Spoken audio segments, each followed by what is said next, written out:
Assalamualaikum warahmatullahi wabarakatuh. Selamat siang semuanya. Perkenalkan, nama saya Iman Faizah. Di sini saya akan memberikan penyuluhan yaitu mengenai TBC dan juga malaria. Nah, apa sih TBC itu? TBC itu merupakan penyakit menular akibat adanya infeksi bakteri. Nah, bakteri yang dimaksud tersebut ialah bakteri Mycobacterium tuberculosis. Nah, penyakit TBC ini biasanya menyerang paru-paru, tetapi bisa juga menyerang organ tubuh lainnya seperti ginjal, kemudian tulang belakang, dan juga otak. Nah, menurut WHO, penyakit ini merupakan urutan dari ke-13 yang menyebabkan kematian di dunia. Terdapat 1,5 juta orang meninggal pada tahun 2020. Terus juga Indonesia ini sekarang berada di urutan ketiga dengan kasus tinggi penyakit TBC setelah India dan juga Cina. Terus habis itu adalah pengertian malaria. Nah, malaria merupakan penyakit yang bersifat akut maupun kronik yang disebabkan oleh protozoa genus Plasmodium yang ditandai dengan demam, anemia, dan splenomegali. Terus juga infeksi parasit pada sel darah merah yang disebabkan oleh suatu protozoa spesies Plasmodium yang ditularkan kepada manusia melalui air liur nyamuk. Terus apa sih penyebab TBC dan juga malaria itu? Nah, penyakit tuberkulosis disebabkan oleh bakteri Mycobacterium tuberculosis. Nah, bakteri ini itu terdapat dua macam, yaitu tipe bovin dan juga human. Yang tipe bovin yaitu berada dalam susu sapi yang menderita mastitis tuberkulosis usus. Kemudian yang tipe human itu berada di bercak ludah atau droplet di udara yang berasal dari penderita TBC terbuka dan orang yang rentan terinfeksi TBC. Orang yang rentan terkena TBC ini itu bila menghirup bercak ini dia akan terkena penyakit TBC. Kemudian penyebab penyakit malaria. Nah, menurut Haryanto ada 4 jenis Plasmodium yang dapat menyebabkan infeksi, yaitu yang pertama ada Plasmodium vivax, merupakan infeksi yang paling sering dan menyebabkan malaria tertiana atau vivax. Nah, demam ini biasanya pada tiap hari ketiga. Kemudian ada Plasmodium falciparum. Hal ini memberikan banyak komplikasi dan mempunyai perlangsungan yang cukup ganas, mudah resisten dengan pengobatan dan menyebabkan malaria tropika atau falciparum. Demamnya ini itu tiap 24 sampai 48 jam. Kemudian yang ketiga ada Plasmodium malariae. Hal ini jarang ditemukan dan menyebabkan malaria kuartana atau malariae, dan demam ini itu tiap hari keempat. Kemudian yang keempat yaitu Plasmodium ovale, dijumpai pada daerah Afrika dan Pasifik Barat. Nah, di Indonesia dijumpai di Nusa Tenggara dan Irian. Hal ini memberikan infeksi yang paling ringan dan dapat sembuh spontan tanpa pengobatan.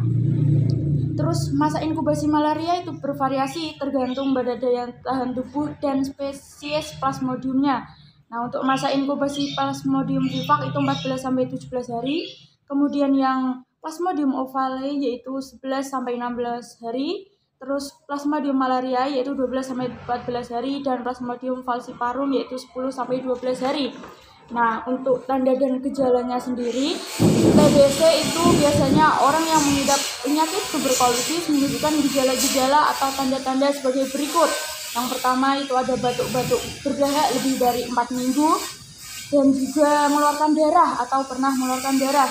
Kemudian ada dada terasa sakit atau nyeri, terasa sesak waktu bernafas, suhu badan meningkat 40 sampai 41 derajat Celcius, nafsu makan berkurang, badan mengurus, peningkatan sel darah putih dengan dominasi limfosit, dan juga berkeringat malam.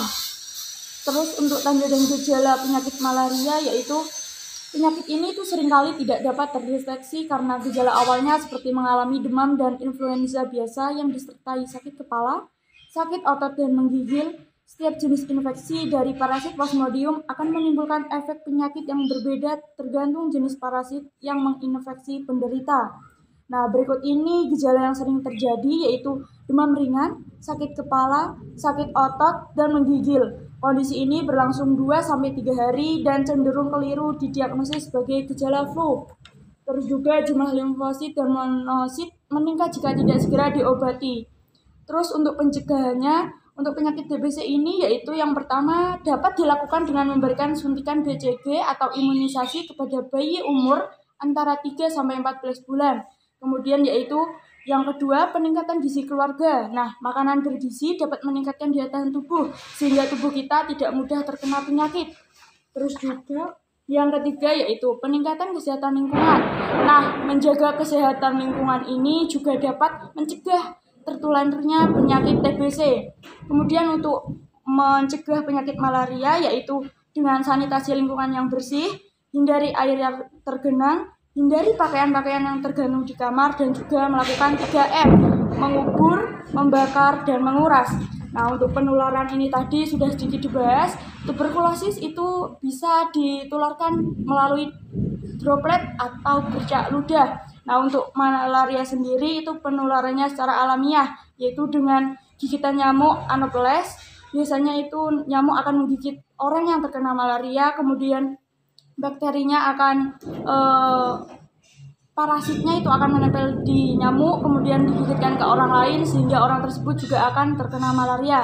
Kemudian yang B yaitu penularan yang tidak alamiah. Yang pertama yaitu malaria bawaan atau kongenital, terjadi pada bayi yang baru dilahirkan karena ibunya menderita malaria. Penularan ini terjadi melalui tali pusat dan plasenta. Nah, yang kedua yaitu secara mekanik. Penularan terjadi melalui transfusi darah dan jarum suntik. Terus juga yang ketiga yaitu secara oral. Nah, penularan ini pernah dibuktikan melalui burung, ayam, dan monyet. Nah, itu tadi penyuluhan dari saya.